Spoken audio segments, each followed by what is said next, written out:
We define a discipleship strategy as a clear and known way to move people from unbelief to belief in the gospel in every area of their life, changing what they love and how they live. So what that means is one of the most essential parts of discipleship is gospel-centered discipleship. How do we help people believe more in the gospel in every area of their life? I want to share two thoughts with you that I think are essential in discipling people in the gospel. The first is helping them understand the problem.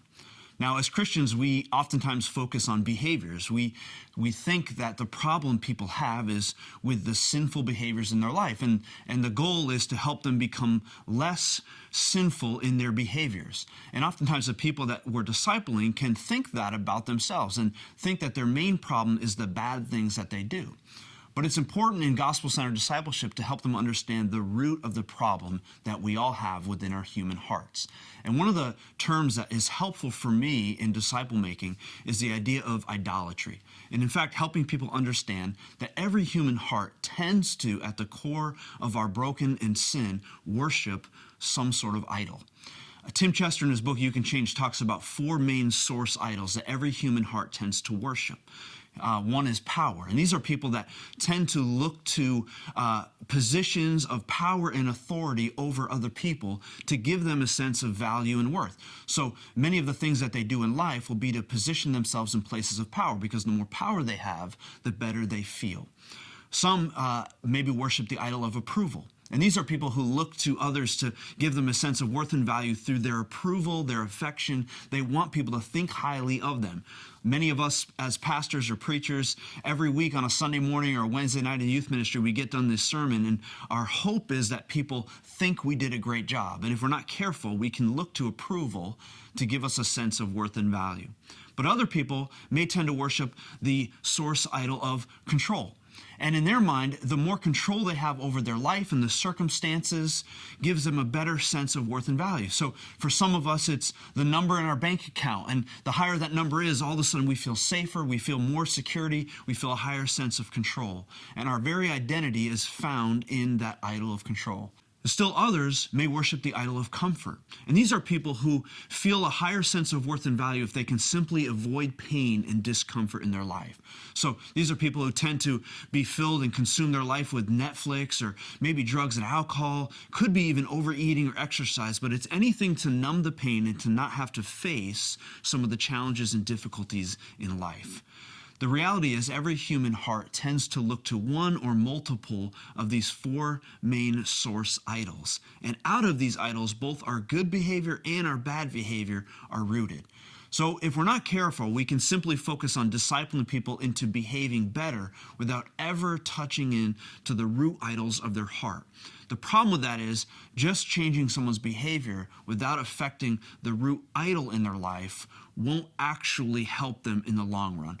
We may change their behavior to look differently, but if we've not dealt with their heart source idol, we've not actually helped them to believe more in the gospel. We've just helped them to behave differently.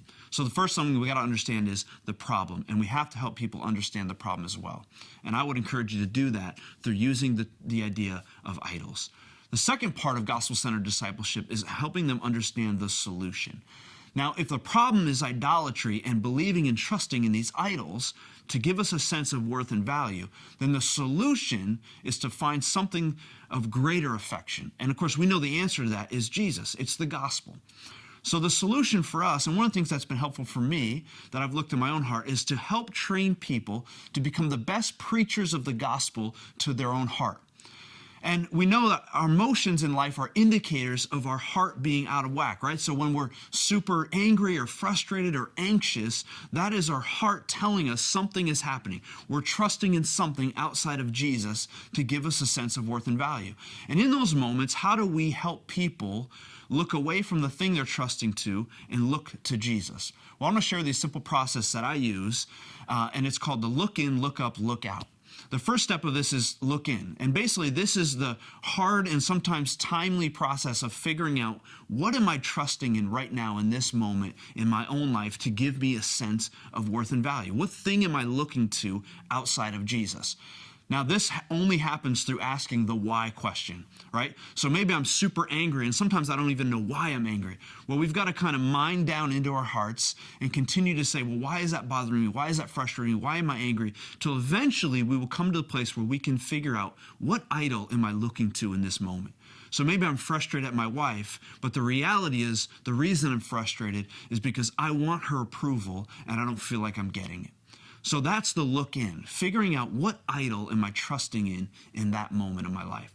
The second part is look up. And this is the part of preaching the gospel to our own hearts. So once we understand the idol we're looking to, we can now communicate the gospel to our hearts. So for me, if I was looking to approval, now I can remind my heart that I have all the approval I need in Jesus. In fact, the cross reminds me that the creator of the universe approves and loves me, so that the approval of man is meaningless. So we begin to preach the gospel to our own hearts. That's the look up. And once that happens, the third and final process is look out. And what this means is sometimes along the way, we can hurt people, we can wrong people, we can do things that we shouldn't. And if we do, in that case, once we've preached the gospel to our own hearts, we're now in a place where we can go and make things right. And so I remember a story with my wife and I, where I was really excited about doing the dishes and making her day better. And so I worked hard. I cleaned the house. I did the dishes. And I remember she came home, and I was expecting this big reaction. I was hoping she was going to walk into the room and say, "You're the greatest husband in the world. You're unbelievably amazing, and you're handsome too." And she walked in, and she had absolutely no reaction.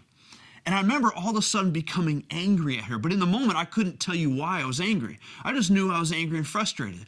And so I ended up kind of snapping at her. We kind of got in a little fight, and she had to leave to go somewhere. And I remember she walked to the house. I'm going, what happened? Like, I don't even know why I was angry.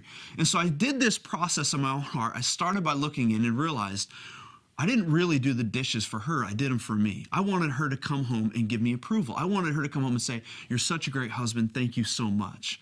And once I recognized that I was looking to the heart idol of approval, I then preached the gospel to myself and reminded my heart I didn't need that in order to have value and worth. And then lastly, now because my emotions were better, I understood who I was in Jesus, I was able to make it right. And when she came home, I was able to apologize and restore the relationship.